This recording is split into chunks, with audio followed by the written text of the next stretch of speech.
Egunon denoi, eta eskerrik asko aurkezpenegatik garazi eta propagandagatik ibon, orain decepzionatu besterik ezin zaituztete egin. Orduan lehenbailen ekingo diot. Titulu hau jarri diote hitzaldiari, izan delako nire ikerketa ibilbidean izan ditudan pauso desberdinak. Hasi nintzen bertsolaritzaren testuingurua ikertzetik, iritsi nintzen hiztun berriak aurkitzera, nola esateko, kolonek Amerika bezala, eta hortik hizkuntzak ideologiak aztertzera. Eta orduan eramango zaituztet nire ikerketa ibilbidean barna. Horiek izango dira pauso desberdinak, eta esan barra daukat ez direla, aipatuko ditudanak ez direla nire ideiak, lotu besterik ez ditudala egin, baina aipatuko ditudan guztia direla bestelako autorek esandako kontuak, bakarrik ekarriko ditudala gure testuingurura. Lehenengo ibilbide honetan azalduko dizuet nola hasi nintzen ni bertsolaritza ikertzen. 2014an ekin nion tesia egiteari, eta bertan interesatzen zitzaidan zen bertso eskolak aztertzea praktika komunitate bezala, alegia hizkuntza praktika gisa eta bertsolaritza praktika gisa espazio berean jende berdinak uztartzen dituenean, ze gertatzen den, ze pasatzen den, ze praktika sortzen diren, eta ze identitate koeraikitzen diren, hizkuntzarena beste batzuekin lotuta.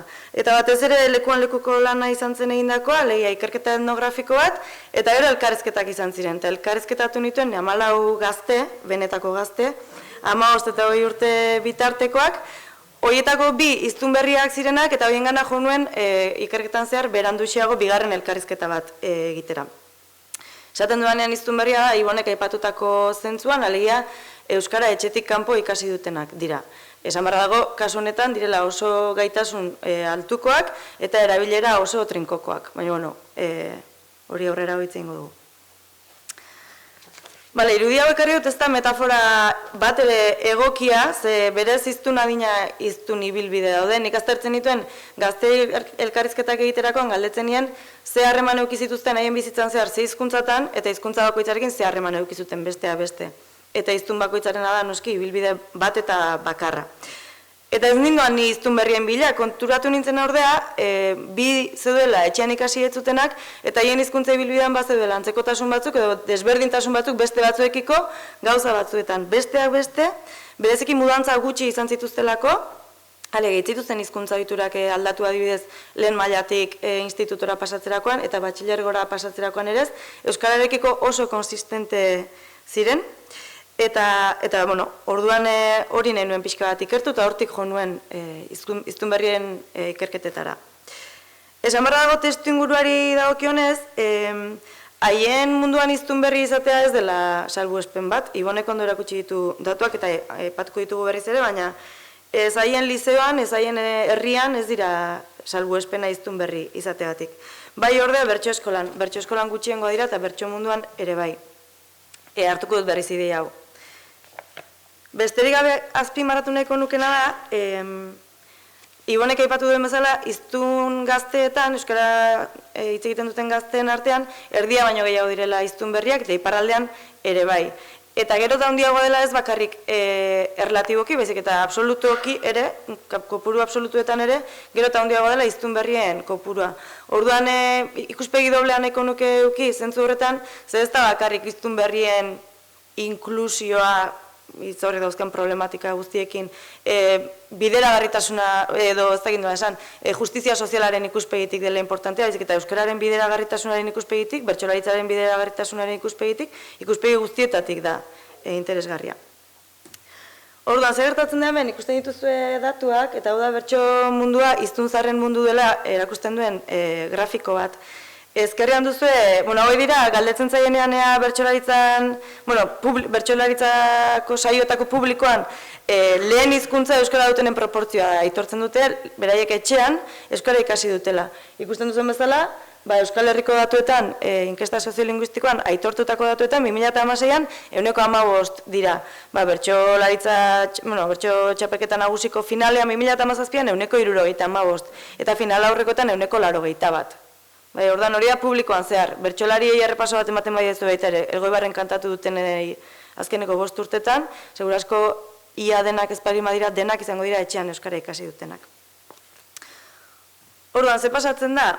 hemen aipatu nahi dudan kontu bat da, bertso munduan aztertu dudala hiztun berrien legitimotasuna. Zer gertatzen da. Badakigu euskara etxean ez ikasi izanak eragina daukala hizkuntza erabileran, hori datuek erakusten dute. Baina Ibonek esan duen bezala ez da profezia autobete bat, ez dute etxean ikasi, beraz ez da haien benetako hizkuntza, beraz ez dute erabiltzen.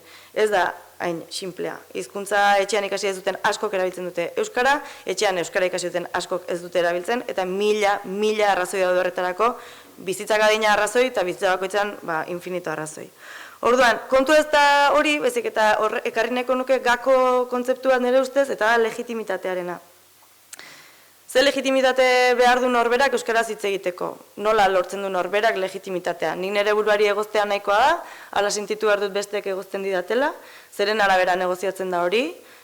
Besterik gabe ideia bezala nahiko nukena azpimarratu da, legitimitate hori negoziatu egiten dela, ez dela estankoa edo ez dela itxia den zerbait, eta negoziatzen dela espazio eta denbora jakin batean. Eta kasu honetan begiratu nahi nuen, bertso munduan nola negoziatzen zen. Eta ze ezaugarriren arabera. Eta zer ikusten dute adibidez bertso munduan? Hasiko naiz bertso mundutik eta gero pasako gara ideologia nagusietara.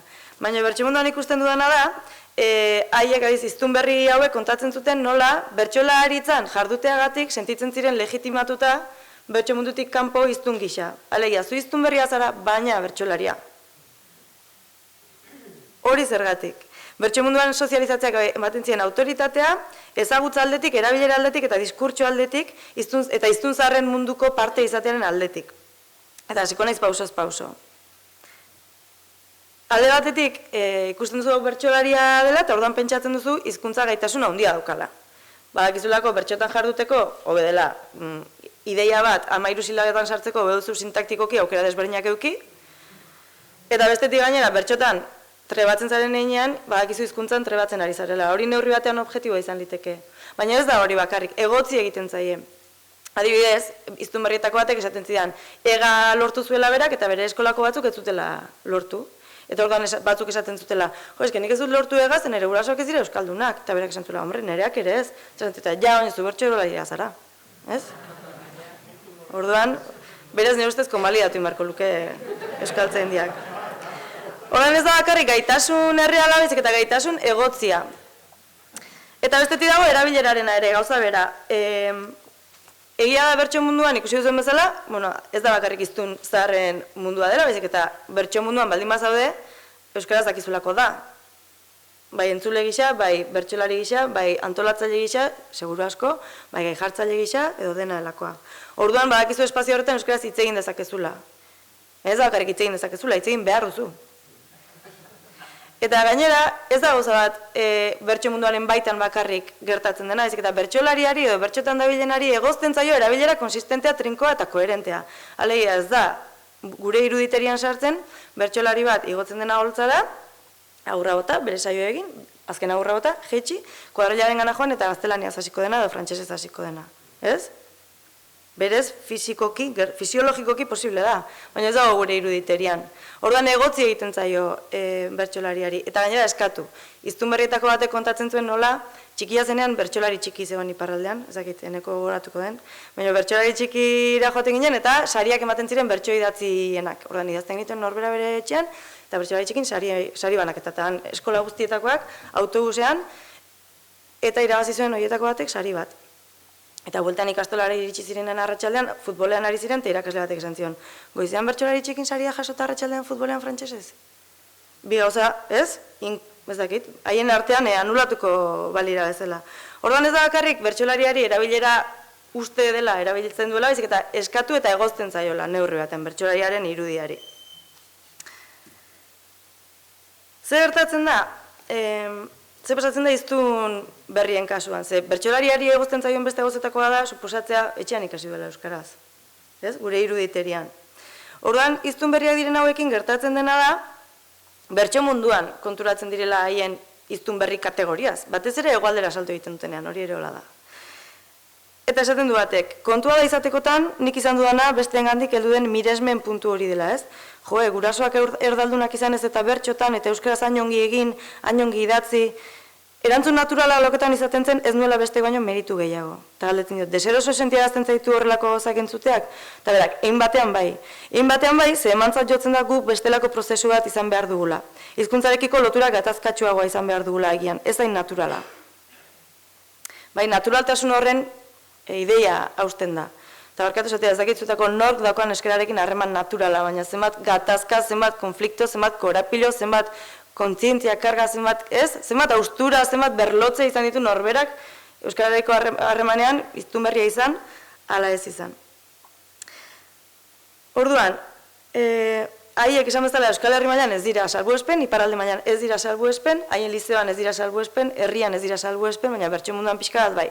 Eta orduan jotzen duenik bertso mundura ikusteko ze pasatzen den, ze ideologia dauden pertsona hauek ez daitezen sentitu hain legitimo edo, sentitu daitezen pixkat desberdin besteekiko. Eta bertso munduari begiratzen diot, azkenean gizarteari begiratzeko modu bezala, bai, baina bertso munduaren espazioan kokatuko gara orain. Orduan, pixka bat erreuin egingo dugu atzera, eta eramango zaituzte, 70. hamarkadara, bertso eskolak sortzen dira garai hartan, pixka bat ikastolen inguruan, eta eskolaren bizi berritze testu inguruan sortzen dira bertso eskolak beraiek. 80. hamarkadan sistematizatzen dira, eta sortzen dira lehenengo bertsolariak ezagutzen ditugun errokaren belaunaldiko hoiek. Garai hartan debatea zen, ea bertsolaria jaio edo egin egiten zen, horraino bai ez? Horrekiko erantzun honena uztapidek eman zuen, eta da aurrena jaio behintzat. Hori egia da. Kontua da garai hartan debate hori egintzela, alfombraz pirapasa urgentzia estrategikoagatik. Genekien azpitiko landetako kuadrilla arketzuela salbatuko bertsolaritzaz, serriarekin batera haien bizi modua desagertzen ari zen, eta horrek eramango zuen bertsolaritzaren desagerpena, bertsolaritzak ez balu, espazio berritara jo, eta espazio berritako jendeaz baritz bertsolaritzara sartu, eta horrekin ideia guzti horiek, ideologia guzti horiek, praktika berri guzti horiek. Orduan momentu hortan erabaki zen estrategikoki debate hori etzela ebatziko eta utziko zela bere hortan.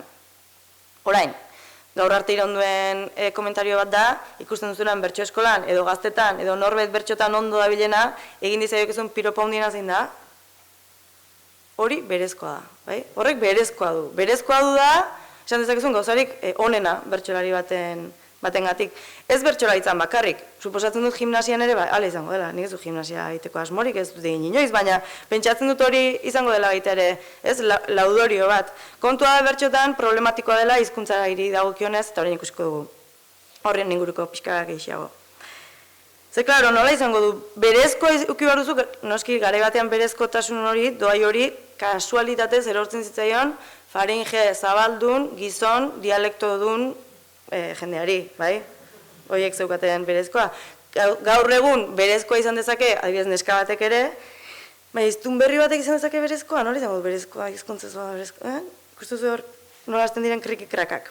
Adibidez hemen, bertsozale elkartea bere borondate honenarekin eta bere diskurtso hegemoniko politikoki zuzenarekin, 2006an, nire parte naiz, horregatik egin dezaket gaizki. 2006an Mañontzi maijokoak kaleratu zuen trivial moduko bat eta bertan zeuden 1800 galdera. Horietako batzen, ea edonork ikasi lezaken bertxotan. Eta edonork izaten dugunean da edonork, eta erantzuna dira A, bai, B, ez, C, ama hizkuntzaren arabera. Bai, ez da beste oso batzuen arabera, ama hizkuntzaren arabera da. Bide batez, ama hizkuntza ere termino problematikoa. Orduan, ados, diskurtsoa da edonork ikasi dezakela, ez? Bertxotan. Edonork ikasi dezake euskara, edonork ikasi dezake bertxotan, horraino ados gaude. Baina, horratzean dagoen idea bat. Iztun berri bat izan liteke inoiz berezko iztun bat bezain ona bertxotan? Bueno, berezko iztuna oso txarra balima da, bai, baina berezko iztun horrek eta iztun berriak balima dauzkate berez gaitasun berdinak, ez dauka bentaja esentzial bat berezko iztunak. Gure buruak esaten du, ez, baina gure barrutik badago zerbait esaten dutuna. Ez? Hor badauko bolako ideologia moduko zerbait. Eta berezko iztuna da nire izeba, eta nire izebak bertxotan ez duk esekula egingo, eta berezko iztuna ez dena izan liteke nire lengusu bat, eta bertxotan egin lezake asko zobeto, ez? Berez, praktikan. Bueno, kontua da, bertsolariaren irudiak badaukala olako mizan abin bat edo errekurtsibitate bat iztun onaren irudiarekiko. Ze bertsolariaz ezer baldin bada da lehenik eta behin iztun ona, ez? Bertsolariaren irudia da publikoaren hitz egiten duena gainera errimatuta eta neurtuta, orduan zer ez du egingo errimatuta neurtu beharrik izan gabe, ez? Hiztun ona baldin bada norbait da bertsolaria.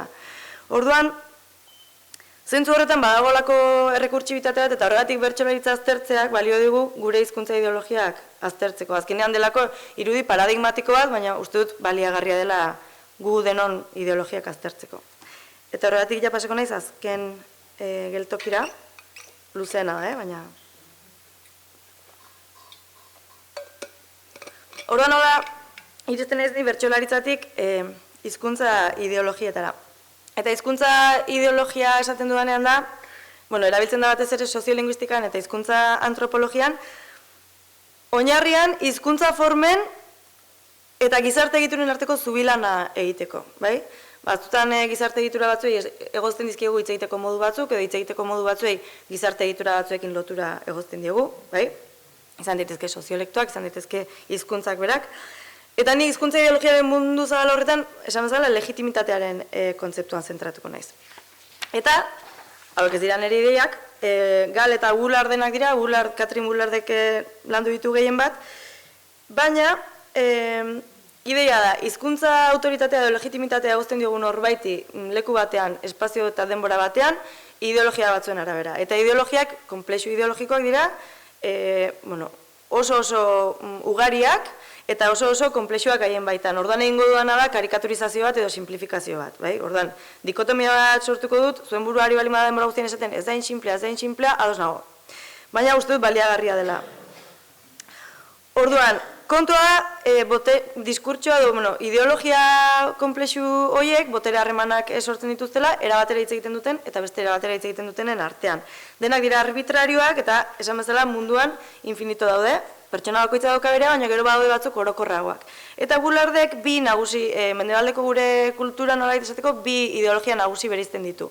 Bata da autentizitatearena edo benetakotasunarena dituko dioguna, eta bestea da anonimotasunarena. Bata litzateke benetakotasuna, egiazkotasuna, berezkotasuna kontzeptuekin lotuta dagona, eta bestea berriz anonimotasuna, neutrotasuna, inorena ez eta denonatasuna horrekin. Ulertzen da gutxi gora bera, ez? Orduan ikusiko dugu horrekin ze pasatzen den. Ze kontua pentsatu zazue euskarazko hiztun non bat. Zako ze begiak itxi berri, baina zer da zuentzat euskarazko hiztun on bat. Ariketa egiten dut ikaslekin, eta gero marrazkiak ateratzen dira, eta da oso polita.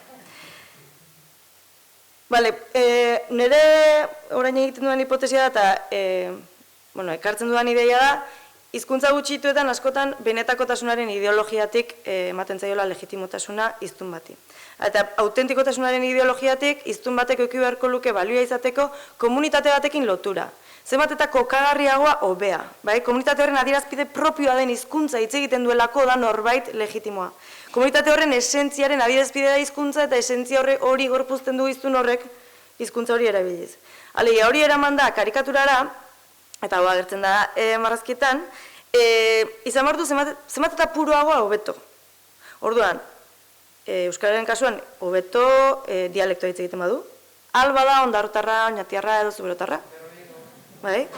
Orduan, aldi berean, kaleko izkera hitz egiten bali badu, eta bere baserriko tresna guztien hitzak bali badakizkio hobeto, elebiduna bali okerrago, hobeto purua eta kutsatu gabea, eta ez bali badaki irakurtzen, eta ez bali badak beste kulturekin kutsatua izan, hobeto, karikatura da ematen du, baina ikusten duz zein den prototipoa, Orduan, hori litzateke benetazko hiztuna.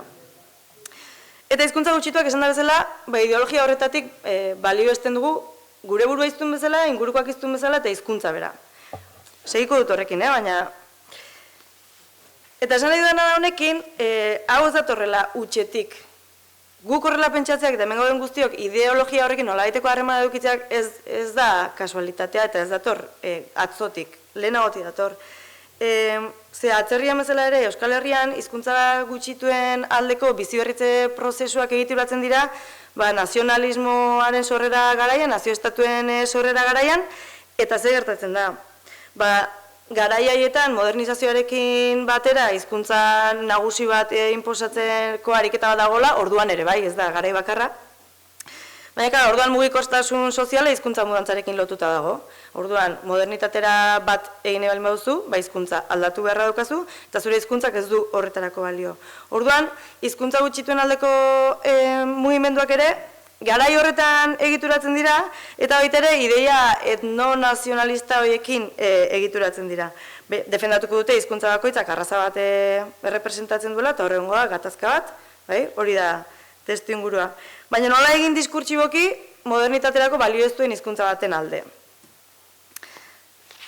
Saiatuko naiz xoe joten, baina egonkortze prozesu batean daude nazio-estatuak, importante delako nazioa indartzea eta unifikazioa, oinarrian, gerra baldin badatoz, komeni zaigulako. Eta horretarako hizkuntza bakarra izatea tresna garrantzitsua da, bai unifikaziorako eta bai funtzionala izan dadin kontua.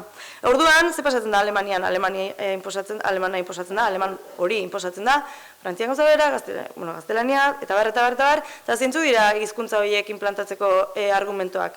Ez dira, guk esaten dugulako. Botera daukagulako. Esaten dutena da, sintaxia perfektua daukatela, funtzionalak direla, lexikoa daukatela zientzia hitz egiteko eta literatura hitz egiteko, bai? Berez direla funtzionalki perfektuak nola esateko, funtzionalagoak, efizienteagoak. Ideologia razionalean oinarritzen dira diskurso horiek. Normala da, hau implantatzea, honegatik, eta honegatik. Ez da identitarioki kargatua den arrazoi bat, baizik eta funtzionaltasun baten izenean egiten den diskurtso bat. Nola ingo dio aurre horri euskarak? Diskurtso horri ezin zaio aurre egin, hizkuntza ergatibo batek gainera, ez? Orduan, ideologia horri ezin zaio aurka egin, edo aurka egiten bali mazio bintzat ezin du irabazi. Orduan, zehartzen ditugu ideia romantikoak, folklorizantzeak. Garai hartan sortzen dira baitere folkloristak, erromantikoak, eta horiek zer esaten dute, ez, hizkuntza gutxitu hauek, balioa daukate hain zuzen ere, primitiboak direlako, kutsatu gabeak direlako, bertakoak direlako, esentzialak direlako. Horregatik dira baliagarriak hizkuntza hauek, eta orduan, horri heltzen diogu, eta hemen daude Austixao eta ontan da badiren testua, etxuit gramatikal angozka jienen, esaten du, badirudi, ezen bertze hizkuntza guztiak, bata bertzearekin nahasiak direla, baina euskara, bere lehen da biziko hastean eta garbitasunean dagoela.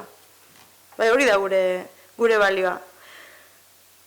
Orduan, egoera horretan sortzen dira, batzuei egozten zaizkia anonimotasunarien ideologiaren arabera balio batzuk, eta gurea defendatzen dugu aldugun bezala, eta hau da hartzen dugun diskurtsoa. Eta hortik, gaur hemen gaudenok ere, daukagun ideologia hori. Aldiz, hizkuntza nagusietan, pentsatzen bali badugu, adibidez, pentsatu gaztelaniazko hiztunon bat, ingelesezko hiztunon bat, frantsesezko hiztunon bat, ze irudi egiten dugun. Ja, etzaizuela baserritarrik atera. Normalean, zenbat eta irakurriago hobeto, elean hiztuna bali bada hobeto, diskurtso jasoa egiten bali badu hobeto, erregistro jasoa, bali baduka lexiko zabala hobeto, eta bar. Karo, ez dago komunitate bati edo besteari lotuta, bezik eta edo norena izan liteke, ez dauka zertan zure berezko hizkuntza izan, nahikoa proficiency bali badukazu, ez? Hizkuntza horretan. Eta, klaro, hori gainera, hariko zarete petxatzen, segun ze gaztelania, ze murtziako buruz txisteak egiten dira. Bai, hain zuzen ere, errekurtsibitatez, hizkuntza estandarrak hartzen du balio hau. Hizkuntza estandarra da nora nahikoa, denona, eta bar, aldiz, komunitate bateko parte egiten zaituen DG linguistikoa balin badukazu, horrek balioak entzen dizu, bai? Kanarietakoek bakarka egiten dute haien dialektoan Telebista Nazional Espainolean, ez? Edo, andaluzak saiatzen dira aldatzen edo ikusten zait, ez? Orduan, estandarraren ideologia azkematean da, honen, bestelako adierazpide bat. Ez dauka karga, estandarrak ez dauka karga ideologikorik, neutroa da, ez da inorena, denona da. Hombre, behiratzen bali badugu estandarrak nungoak izaten diren, normalean izaten dira, botere instituzional, politiko eta ekonomiko altuena dagoen eremu geografikoko dialektotik gertu dauden aldaerak. Baina, nahiko botere instituzional eta nahiko dispositibo politiko eta instituzional eta ekonomiko dauzka aldaera horrek, naturalizatzeko berezko botere bat. Ez da inorena, naturalizatu delako, hau dela denona eta beharrezkoa eta funtzionala eta bar. Baina, bai ez? Ondo guaz. Bale, orduan. Ze pasatzen da Euskara saiatzen bali magara legitimatzen, Euskara hiztun bat autentikotasunetik. Ondo, ze dialektoek autentikotasun balioa ematen dizute, indexikalitate sozialerako funtzioa daukate, hemen kontuz batuarekin. zenbat gasteiztar daude lehen hizkuntza euskara dutenak, baina batu dautenak, eta autentikotasunaren filtroa ez dute pasatzen. Ez? Esaten dite, ze ondo hitz egiten duzun euskaraz, arabarra izateko. Orain, berritxu harrez hitz egiten duen, edo ondarrut harrez hitz egiten duen Senegaldik etorri berritako ume batek ze grazia egiten digun, ze kariñoa sortzen digun. Orain, ikusten dugunean arrazializatua ez den pertsona bat identifikatzen ez duguna etorri berri bezala, eta hitz egiten bali badu euskaraz, baina barakaldon ikasi bali badu, eta euskara batu egiten bali badu, jazoko berekiko filtro afektibo berdina. Ez? Haupa, gu. Orduan, funtzionatzen du, baina autentikotasunaren balioaren arabera, claro, problematikoa da, ze hiztun berrien eta hiztun zaharren artean jerarkia oso garbi bat sortzen da. Orduan, funtzionatzen du, baina funtzionatzen digu, nahi dugu, estrategikoa da, jakin da, esan da, hiztun erdiak baino gehiago direla hiztun berri. Bueno, ze pasatzen da, saiatzen bagara anonimotasunetik legitimatzen hiztunak, hizkuntza eta bar. Ba, bueno, alde batetik ondo, ze euskara batu daukagu, bai, batzuk lan egin zutelako, gu baino gehiago, eta mendira etzirelako joan larun bat askotan. Euskara batu eraiki izan da, eta ez da berez hiztun jakin, talde jakin bati dagokion zerbait, beraz balio lezake nora nahikotasun inorena ez, denonatasun horretarako. Zer gertatzen da, estandarraren ideologia nagusitzen dela batez ere, ba hori, idealizatutako ahozko hizkera abstraktu eta aldagaitzaren ideiak, funtzionatzen duen bitartean eta botere eta instituzioek hori indartzen duten bitartean. Zer pasatzen da, euskararen kasuan botereak ez duela euskara batuen hitz egiten, ez du euskaraz hitz egiten.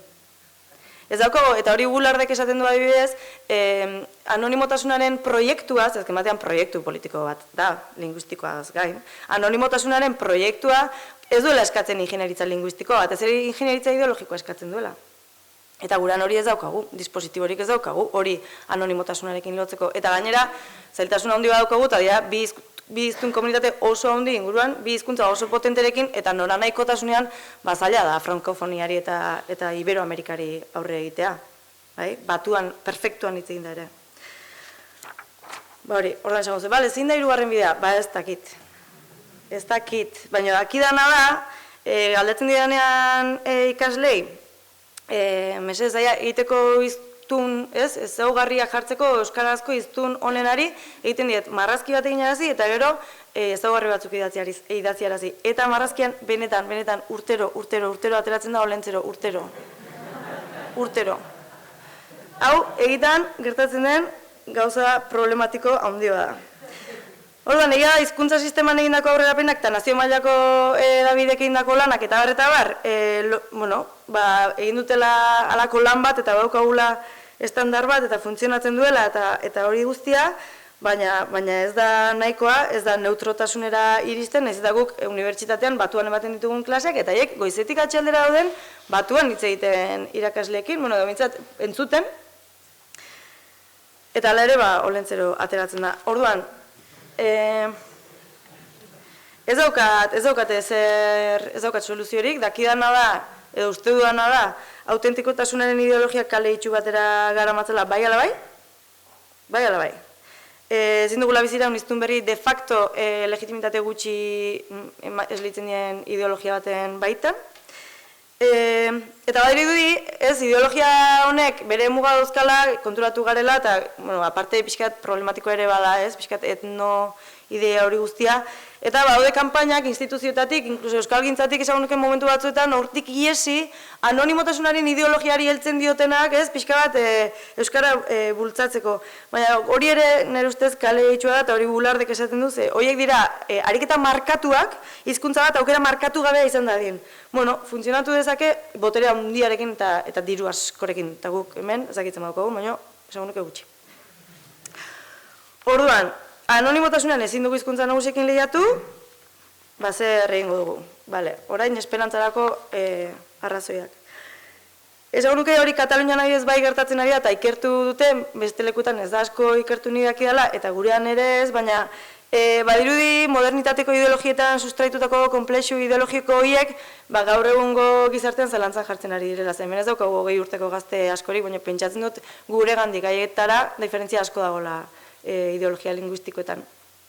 Iruditzen zait ere, postmodernitatearekin batera, bestelako identitate batzuk sortzen ari direla, bai pertsonalak, bai kolektiboak, hizkuntzarekiko lotura ulertzeko modu desberdinak sortzen ari direla orain dela 20 urte ez genuzkanak, grafiko horietan erakutsi du Iboneko Sondo, nola, ez, garai batean euskaraz egitenek euneko handi batek irula ordenak etxean ikasi zuten besteek ez, bueno, horrezperentzia oso desberdina daude, eta ideologia oso desberdinak, eta hizkuntzarekiko lotura oso desberdinak daude. Eta aktivista zein akademikoek, bueno, azkeneko hamarkadetan, oinarri diskurtsibo berriak bilatzen dituzte, eta ari dira bila, ez? Hori da esperantzetako bat. Esperantzaz aparte nik uste dut, egin beharriko goza dela, egiten dugula, gure ideologiaz konstiente izan behar dugula, nondik ari garen, esaten dugula, ikasleekiko, kalean, kuadrillan, dena delakoan, gure eraginaz jabetzeko konstiente izan behar dugula, ze ideologiatek ari garen, hori edozein goza diseinatzerako orduan. Eta besterik gabe, identitate hibrido horiek, identitate likido horiek, zentzu batean hain gaizki ikusita daudenak gaur egun, zentzu askotan, bueno, zurruntasunetik ihes egiten dute, solidotasunaren, ez, utxune horren beldurra ematen digute, jostariagoak ere badira, aukera berriak sortzen dituzte, eta kontu da gainera errealitate bat direla, ezin dugu erabaki, ez ditugu nahi, oso ondo, etxera zehan daude, kanpoan daude. Orduan, guk ezin dugu eskatu haiei kokatzeko gure ideologiaren arabera, guri dagokigu kokatzea identitate horien arabera. Eta alde horretatik iruditzen zait interesgarria, Ibonak aipatzen zuen ideiaren aldetik, ez? Heterogeneitatea legitimatzeko ideia horretatik, azken batean kontua ez dela zein dagoen erdigunean eta zein dagoen ertzetan bakarri baizik eta erdigune asko daudela eta ertz asko daudela. Alia, erdi berean daudela, plano desberdinak, eta ez dela berdina zuentzako erdigunea dena eta nire ikasle batentzako erdigunea dena, ez dela berdina ni iparraldetik begira alimanago edo galdetik begira alimanago, eta orduan horrek arrisku handiak ematen dituela, baina aukerak ere bai. Eta horixe da dena.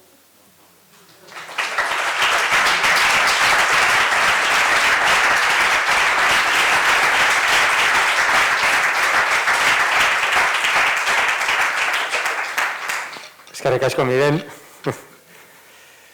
Bueno, 10 minutu dauzkagu, 9. Baten batek zehose galdetu nahi badio, Mirenek esan dabanen kontuen batekin bat espadator.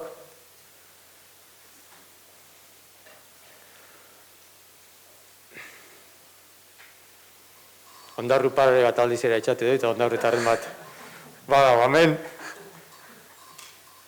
Xala, animoko aizeo zezatea.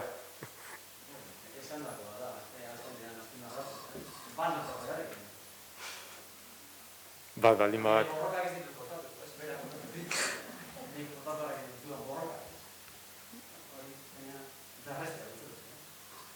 Eta Twitterren dago dena.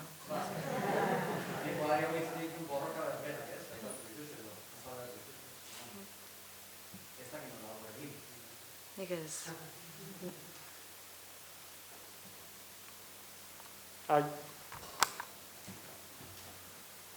Eskerrik asko Miren, oso interesgarria. Nik bakarrik iruditzen zaidala horra saltzen den tentsioa, gure tentsio historikoa dala, ez? Esan nahi dut, aresti daukagu, Euskaldun aitxilardegi daukagu, Euskaldun berriek egin digut, ez? Nola bait, edo Saizar Vitoriak bere garaian, ez? Korbata eskatzen zuen euskeraren zat, eta nik uste eta azken diagnostikoa dala botere falta. Eta autentizitate horren ideologiaren oinarrian, oso kezkagarria dana bestalde, ez, aurrera begira, iruditzen zaidagola askotan, eta bereziki arnasgunetako jende askori begira, eta gazte askori begira, zamatzen gaitun konplexua mundu espainiar eta frantses horretan besten parez izateko hizkuntza horietan, ez? Orduan segurtasuna bilatzen da daukagun horretan, ez? Osea, botere borroka. Bai. Bai, erabat ados. Botere aukiko genuke, ez ginen hemen egongo jutako inoizta. Bai.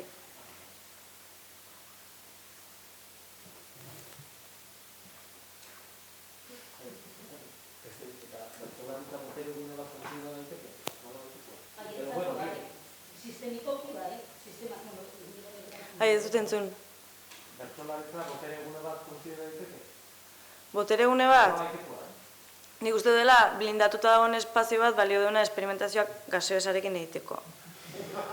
Azken batean bada ez, espazio bat blindatuta dagoena hizkuntza ezagutza aldetik behintzat, eta gainera, esan da bezala, hiztun zaharren mundua, hiztun zaharrentzako eraikitako mundu bat izan da orain arte, gizonentzako eraikia izan den bezala orain arte. Horrek ematen dizu, analizirako aukera, gauza partikular baten analizirako aukera, eta hori ikusi behar zu horrek zehar eman daukan gizartearekin, eta horren arabera zenbat estrapolatu liteken eta zenbatez. Neri iruditzen zaidana da, bertsolaritza badela eragiteko gune privilegiatu bat. Ze bertsolaritzaren baitan ideologia hauek subbertituko balira eta hiztun berrien inguruko ideologiak aldatuko bagenitu, aldi berean gizartetik begiratuta bertsolaritza badenez legitimitate oso altuko espazioa eragin egingo luke gainerako hizkuntza ideologietan, eta horregatik tesi honi buruz egitearena beste. Azkenean estrategikoa izan litekelako gure minimunduaren minimunduan. Miren, Bai. jo, improvisatu egingo dut, neurtu gabe eta hola, oantxe ez, bertsolaritzaren esparruarena, alegia privilegiatua gaseosarekin, irakaskuntza mundua ere bada, beste mundu bat. Bada. Hoxe pentsatu arazi diazu. Bai, bada. Kontua da, irakaskuntzaren munduarekin konparatuta, bertso mundua dagoela hain egituratuta eta hain erresa da konektatzea, bertso munduaren nolabait esateko alde instituzionaletik, bertso eskolako azkeneko unberaino hain erresa da konexioa, hainbeste harremandako gure artean, hainbeste, ez? Horrek aukera ematen duela operatibizatzeko zenbait gauza, erabakitzen diren zenbait gauza, oso errez diseinotik praktikara eramateko. Irakaskuntzan, ez dakit, baina berez asko zaundiagoa. Irakaskuntzarena. Bai.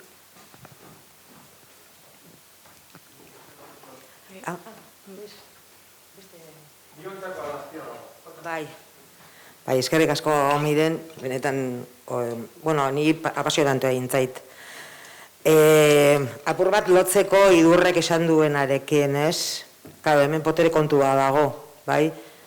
Euskaldunok sentitzen duguna, igual, erderak duen potere horrekin, ez? Edo erderarekin lotzen den potere horrekin, da horra, nolabait gure benetakotasuna, bai?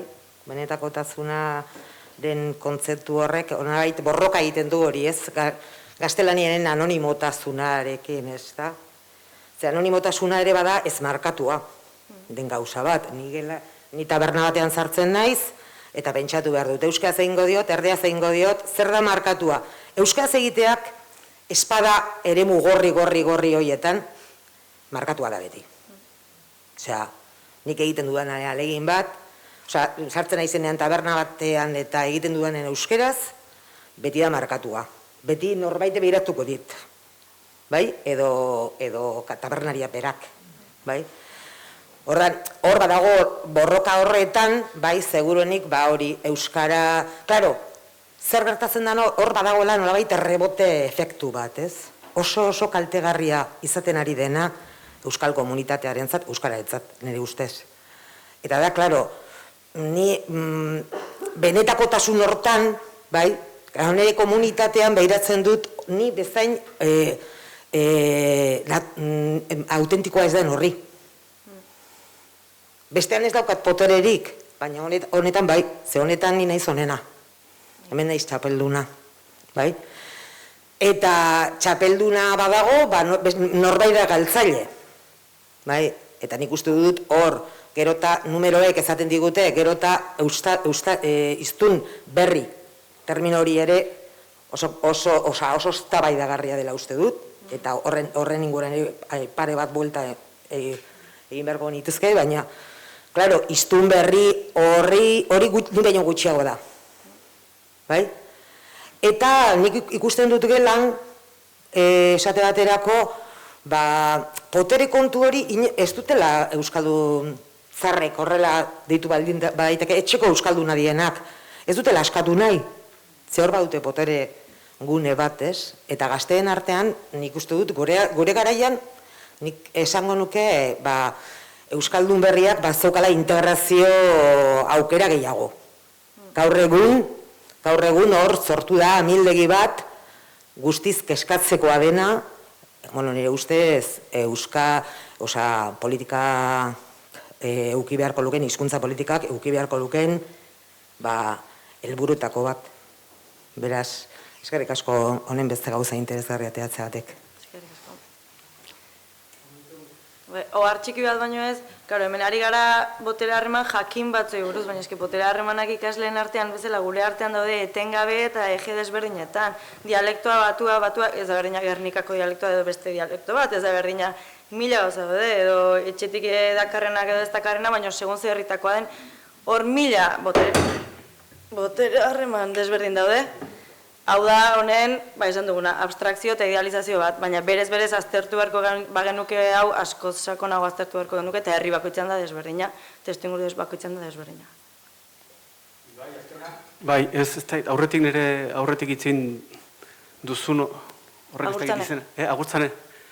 Beitu, esan duzun hori adibidez ez nuen ezagutzen, ni gazte izen nabil irakasle, doibil izan naiz eta beste realitate ezagutzen eta denekien, hori kakutxartian Euskaldun Zahar berri, kakutxartian berriro esan da, elkartzen diren taldeetan olako dinamikak edo bideak hartzen ari zirenik eta enekien. Eta ados nago zurekin erabat baita ere, esan dezunean, Euskaldun berri eta Euskaldun Zahar terminoak debekatzen hasi beharko dugula, albalitz. Hauzak ez dira horrela izaten, baina hori gainditzen hasi beharrean gabe. Hau da, baliaga ez da lagungarri izaten ari. Euskaldun berrik behar da balio dezake, kotxeko eleak bezala. Ez, denbora batetarako, baina momentatik aurrera bertan bera utzi beharko litzakela uste dut. Aipatu nahi nuen azan, txorroskillo ateratzea da behar bada, eta gainera esan diren gauzak dira beste modu batetara esatea, baina nola da. Euskaldun legitimoaren, soi apunte bat hori, Euskaldun legitimoaren irudi hori da aldi berean horrek bere infrentzua dauka eta batera doa. Zenbat eta Euskaldun legitimoagoa orduan eta hiritar ilegitimoagoa. Hau da, zenbat eta legitimotasun mota horretan sakondu, normalidadetik, hau da, hiritarraren anonimotasun horretatik, orduan eta gehiago urruntzen da. Eta anonimotasuna izan liteke termino bat erabili dezakeguna, baina beste da ilegitimoa. Baita ere, ez da. Besterik ez, berra. Bai, bi ideologia konplexu desberdin dira, ideologia konplexu bakoitzak dauka bere legitimotasunaren poloa eta ilegitimotasunaren poloa, kontuak konplexu horiek ez batak ez besteak ez digula balio, eta horregatik dira interesgarriak, Txillardegi bezalakoak edo Aresti bezalakoak, edo hemen gauden asko bezalakoak, edo gure kuadrilatako lagun asko bezalakoak, eta horti segi barko, ez dakit.